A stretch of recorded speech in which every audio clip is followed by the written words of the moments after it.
O que essa humanidade precisa? Será que é de remédio?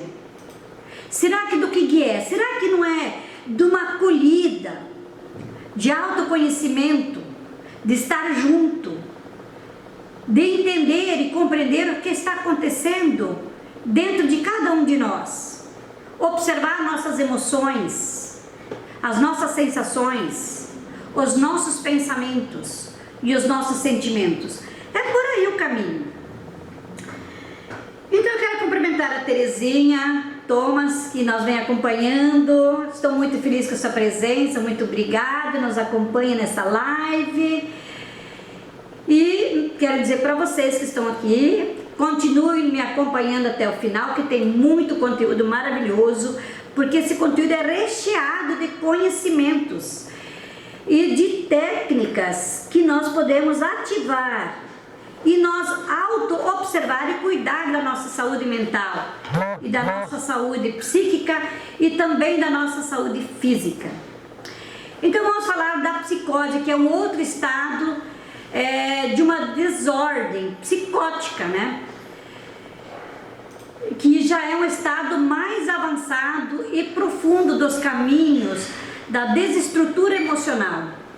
Então devemos ficar atentos aos nossos sentimentos e administrar os nossos sentimentos.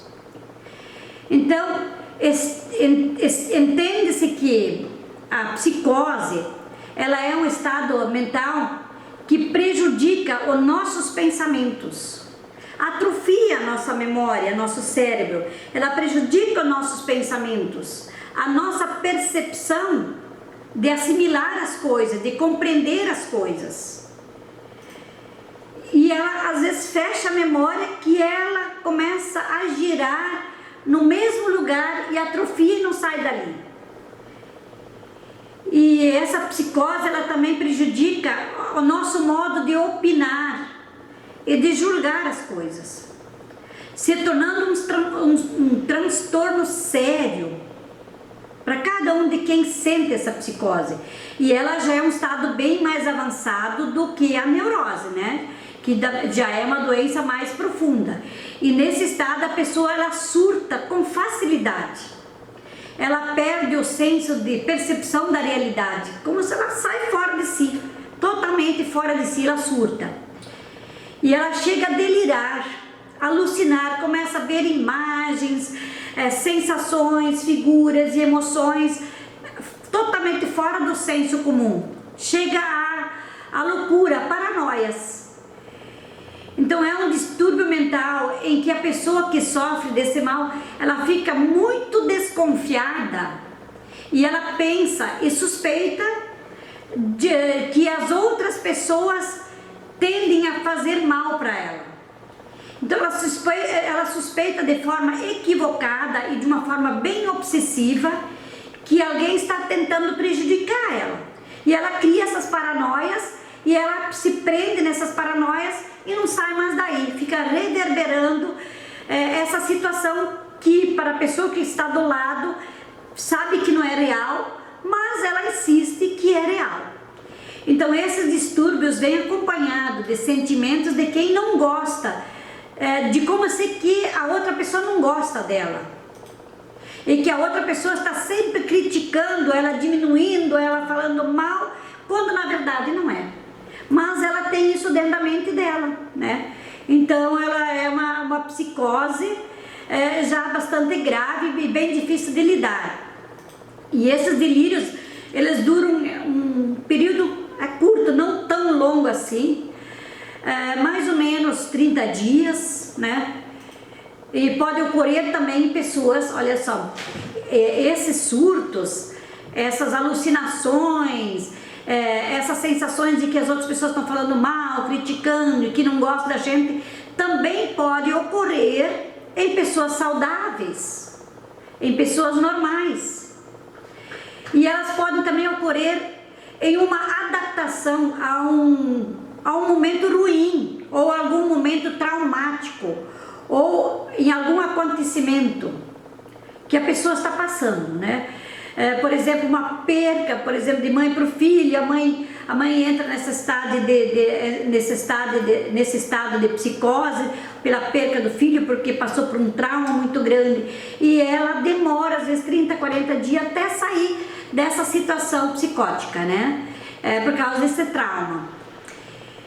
E pessoas que possuem algumas doenças psiquiátricas que não estão bem estabilizadas nos seus estados emocionais. Por exemplo, os depressivos passam por esses momentos, né, de mais ou menos 30, 40 dias de psicose, os ansiosos, os bipolares, os esquizofrênicos, os autistas, os dependentes químicos, né, que consomem drogas e tudo mais, as pessoas que estão saindo da dependência, né, que estão numa abstinência aguda, por causa dessas substâncias químicas ativas que usavam e deixavam de usar, eles passam por essa fase.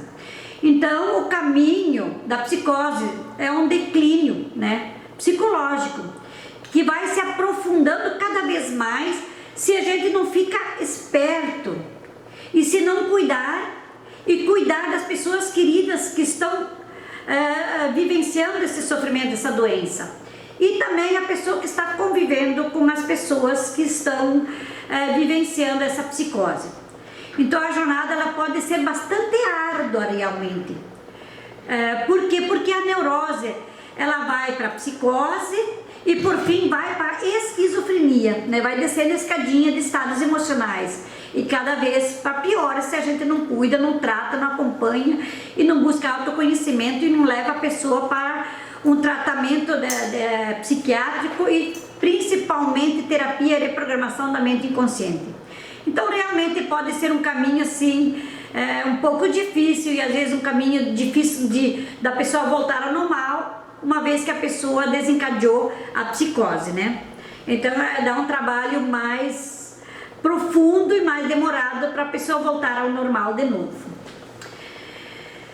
Quero cumprimentar também a Cleusa, que está me acompanhando nessa live. Boa noite, estou muito feliz com a sua presença, Cleusa, lá da Bahia, que maravilha.